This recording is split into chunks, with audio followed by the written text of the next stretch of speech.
महाकुंभ के महामंत्र में आपका स्वागत है। पिछले कुछ दिनों से नित्य हम कुंभ के बारे में चर्चा करते चले आए हैं। हमने शुरुआत में ही आपको बताया था कि सरस्वती के जल का नाम है प्रद्युम्न, यमुना जी के जल का नाम है अनिरुद्ध, और शुरुआत में ही बताया था कि गंगा जी के जल को कहते हैं संकर्षण। अब देखो, यहीं से आज वो बात शुरू होती है जो आज हम करने जा रहे हैं। अभी हाल ही में प्रयागराज विद्वत परिषद के पाठक जी ने वहां के एक वैज्ञानिक श्री अजय सोनकर जी का, जिनको एक्वामैन कहा जा सकता है, और ये अजय सोनकर जी वैज्ञानिक हैं, इनको पद्मश्री भी प्राप्त है। इनका एक इंटरव्यू अभी हाल में दिया, बड़ा अद्भुत इंटरव्यू। और इंटरव्यू किस सिलसिले में? इंटरव्यू इस सिलसिले में है कि जब आप 40 करोड़ 45 करोड़ लोगों के आने की प्रतीक्षा कर रहे थे, उस समय नेशनल ग्रीन ट्रिब्यूनल कह रहा था कि गंगा के जल में वो सारी प्रॉपर्टीज हैं जो एक मल में मौजूद होती। हमने भी इस पर कोई चीज चपड़ नहीं की। हमारे यशस्वी मुख्यमंत्री योगी आदित्यनाथ जी अपनी पूरी श्रद्धा से, गंगा के प्रति अपनी श्रद्धा से अभिभूत, उन्होंने 40 करोड़ लोगों के स्नान का, 45 करोड़ लोगों के आने का अनुमान लगाया, और उससे ज़्यादा 50 करोड़ से ज़्यादा लोग पहुंच गए वहाँ पर। हमारे मोदी जी स्वयं गए उस गंगा जल में नहाने के लिए। कोई श्रद्धा, कोई कारण तो होगा, और कोई वैज्ञानिक कारण भी होगा। और ये पाठक जी ने अपने जो इस इंटरव्यू में जो उन्होंने अजय सोनकर जी के साथ लिया, पद्मश्री अजय सोनकर जी के साथ, वो वैज्ञानिक था, तो उन्होंने बताया हाल ही में अभी इतने स्नान के बाद उन्होंने कई जगह से गंगा का जल लिया और उसका वैज्ञानिक परीक्षण किया। पीएच वैल्यू कहीं भी 8 से कम नहीं थी, यानी water was alkaline, it was not acidic. ये पूरे जोर शोर से कह रहे हैं कि पानी कहीं भी अशुद्ध नहीं है।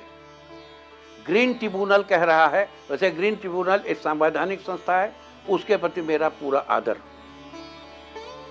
लेकिन हमारी संवैधानिक संस्थाओं में भी तो अक्सर ऐसे लोग बैठ जाते हैं जो पूरी बात जाने समझे बगैर बयान जारी कर देते हैं। क्योंकि हम लोकतंत्र हैं, प्रजातंत्र हैं, हमारे यहाँ कोई भी कहीं भी बैठ सकता है और कोई भी कभी बयान दे सकता है। तो हमको थोड़ा सतर्क रहना चाहिए। देखिए, यहाँ दो पक्ष हैं हमारे सामने, एक ग्रीन ट्रिब्यूनल है और दूसरा पक्ष प्रयागराज विद्वत परिषद। दोनों अपनी अपनी बात कहती हैं। ग्रीन ट्रिब्यूनल तो सिर्फ इतना कह रहा है कि गंगा के जल में मल मौजूद है, गंदगी मौजूद है। प्रयागराज विद्वत परिषद उसके प्रत्युत यह कह रही है कि उसमें मल नहीं मौजूद।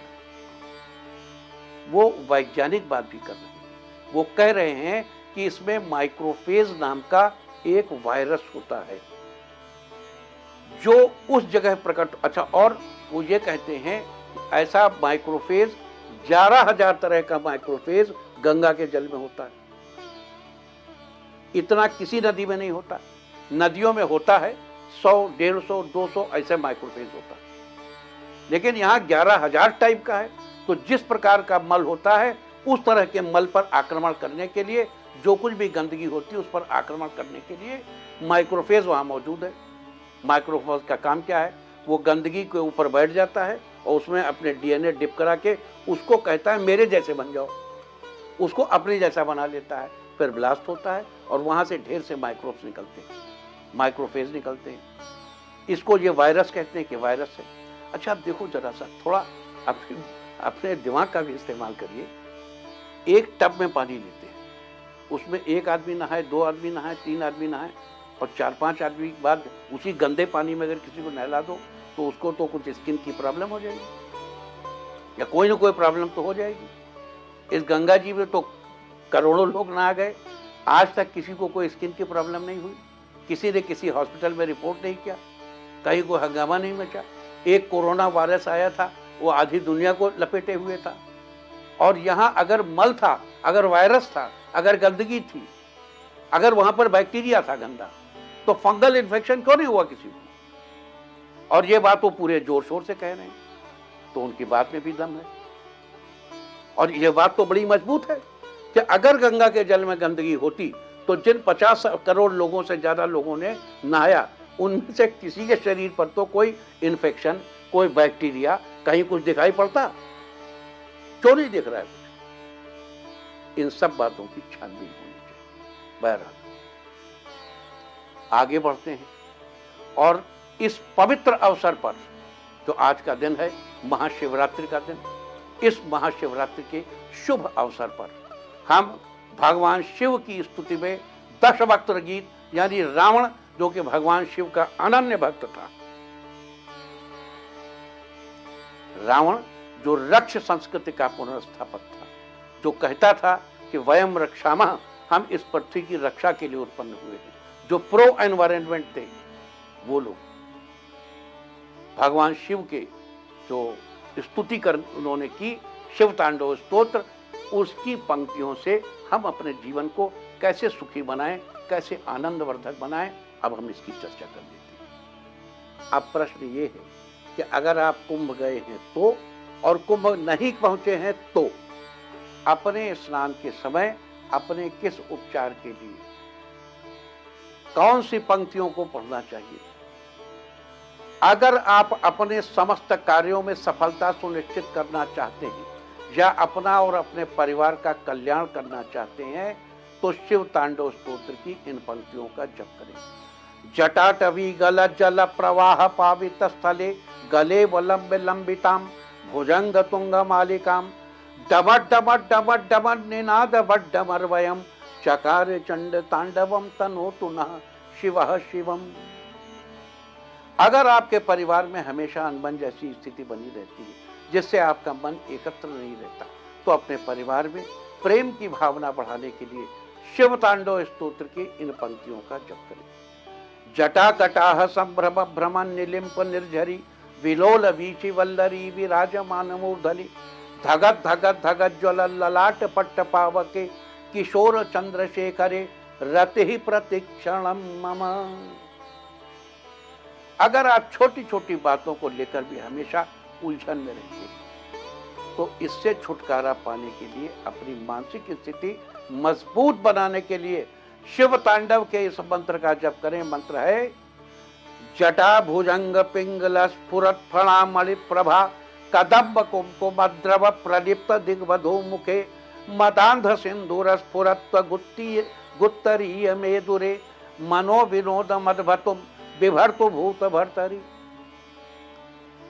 और अगर आपके पास पैसा तो बहुत आता है लेकिन बहुत देर तक रुक नहीं पाता, जिसके चलते आपका बैंक बैलेंस मजबूत नहीं हो पा रहा है, तो पैसों को अपने पास स्थायी रूप से रोकने के लिए शिव तांडव के इस मंत्र का जप करें। मंत्र है सहस्त्र लोचन प्रभृत शेष लेख शेखर प्रसून धूलि धोरणी विधूसरांग्रि पीठ भू भुजंग राजमालया निबद्ध जाट जूटका श्रिय चिराय जायताम चकोर बंधु शेखर। अगर आपके दाम्पत्य जीवन में आए दिन समस्या बनी रहती है तो उन समस्याओं को दूर कर दाम्पत्य जीवन में खुशहाली लाने के लिए शिव तांडव स्तोत्र की इन पंक्तियों का जप करें।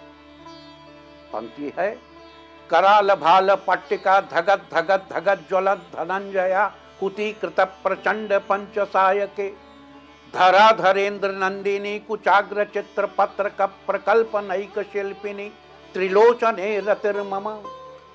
और अगर आप नौकरी में पदोन्नति के साथ इंक्रीमेंट पाना चाहते हैं या अपने बिजनेस में ज्यादा लाभ पाना चाहते हैं, या ये कह लें कि आप अपने जीवन में अथाह धन प्राप्ति करना चाहते हैं, तो शिव तांडव स्तोत्र की इन पंक्तियों का जप करें। आज मंत्र है नवीन मेघ मंडल निरुद्ध दुर्धर स्फुरत कुहू निशीथ नीतमः प्रबंध बद्ध कंधर निलिम्प निर्झरी धरस्तनोतु कृत्य सिंधुर कला निधान बंधुर श्रियम जगद्धुरंधर।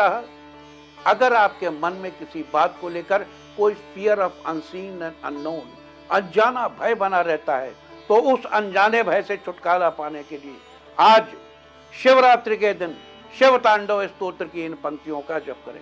अखर्व सर्व मंगला कला कदम्ब मंजरी रस प्रवाह माधुरी विजृंभणा मधुव्रतम स्मरांतकम पुरांतकम भवांतकम मकांतकम गजांत कांतकम तमंत कांतकम भजे।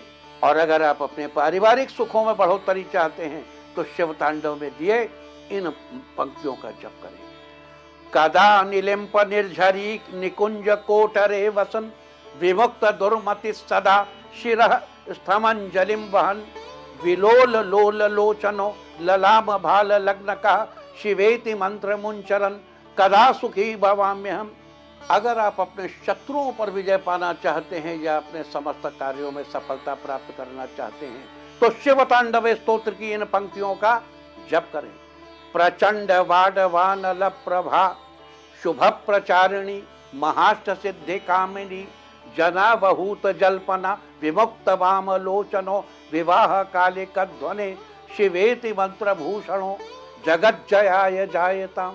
अगर आप अपने अंदर या अपने आसपास से नेगेटिविटी हटाकर पॉजिटिविटी का माहौल बनाए रखना चाहते हैं तो शिव तांडव स्तोत्र की इन पंक्तियों का जप करें। इमं हि नित्यमेव मुक्त मुक्त मोत्तमं स्तव पठन स्मरन ब्रुवन नरो विशुद्धमेति संततम हरे गुरौ सुभक्ति माशु जाति नायथाम गते विमोहनम ही देहना तु शंकरस्य चिंतनम।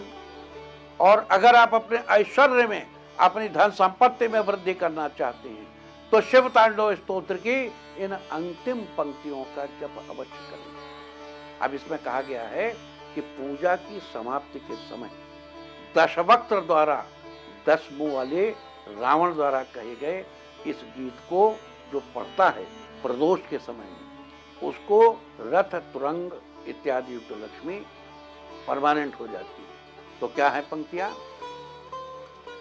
पूजावसान समये दशवक्त्र गीतम यह शंभु पूजन विदम पठति प्रदोषे तस्य स्थिराम रथ गजेंद्र तुरंग युक्ताम लक्ष्मी सदैव सुमुखीम प्रददाति शंभो।